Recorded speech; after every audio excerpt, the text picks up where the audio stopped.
Halo semuanya, kembali lagi bersama saya Sains di Science Education.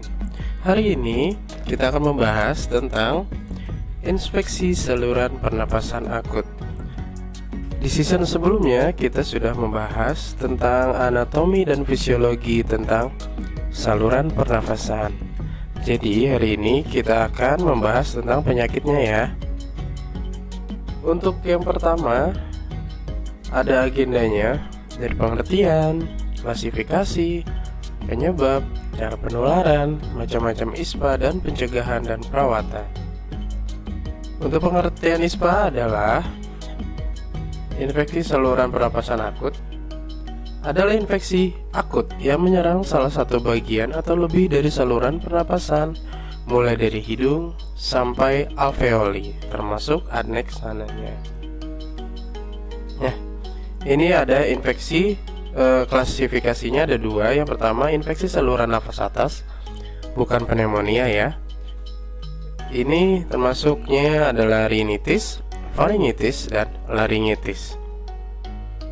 Selanjutnya untuk infeksi saluran nafas bawah, ini pneumonia yang diakibatkan oleh virus dan bakteri. Untuk tingkat keparahan dibagi menjadi tiga: ISPA ringan, ISPA sedang, dan ISPA berat. Untuk ISPA ringan biasanya berbentuk batuk dan pilek dengan atau tanpa demam. Untuk ISPA sedang ada batuk, pilek dengan atau tanpa demam, pernapasan cepat, mengi, keluar cairan dari telinga, dan campak. Untuk ISPA berat sama, ada batuk, ada pilek dengan atau tanpa demam, pernapasan cepat, mengi, keluar cairan dari telinga, campak, penarikan dinding dada, kesadaran menurun, bibir atau kulit pucat kebiruan, suara nafas seperti mengorok.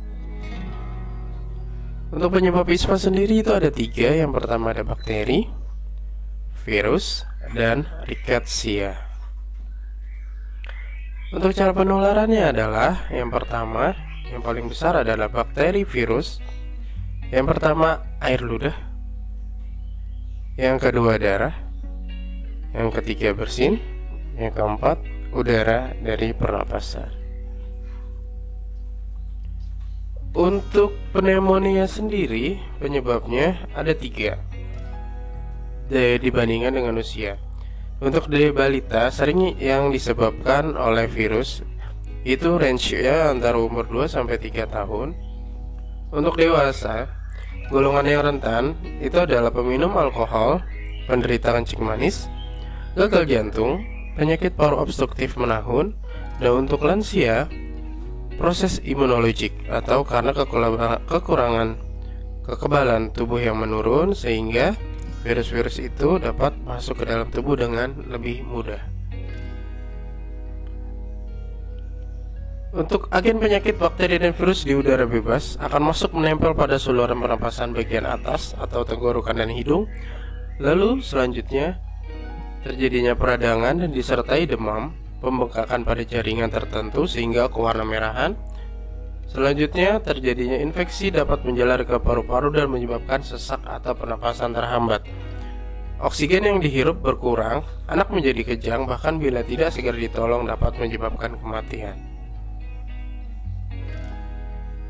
Nah, ini adalah faktor-faktornya dari usia, jenis kelamin, status gizi, status imunisasi, pemberian vitamin, pemberian ASI.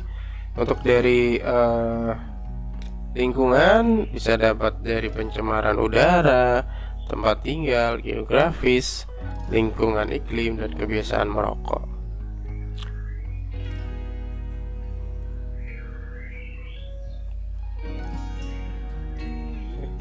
Sorry.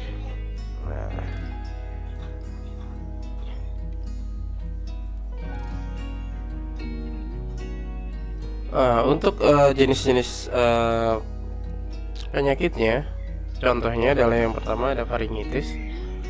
Faringitis ini sudah kita bahas ya, ini akan saya flashback sedikit. Faringitis adalah suatu peradangan pada tenggorokan faring. Ini faring namanya. Penyakit peradangan tenggorokan sifatnya akut, mendadak atau cepat memberat, menyerang lapisan mukosa atau selaput lendir dengan submukakasa faring. Kalau untuk faringitis kronis radang berlangsung lama, tidak disertai gejala berat.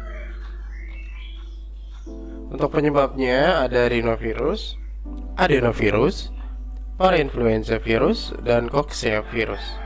Untuk bakterinya ada Streptococcus grup A, namun bakteri lain seperti gonorrhea, Diphtheria, Azel influenza, iritasi udara kering, merokok, alergi, trauma tenggorokan misalnya akibat intubasi, penyakit reflux asam lambung, jamur, menelan racun atau tumor. Ini gambarnya tadi.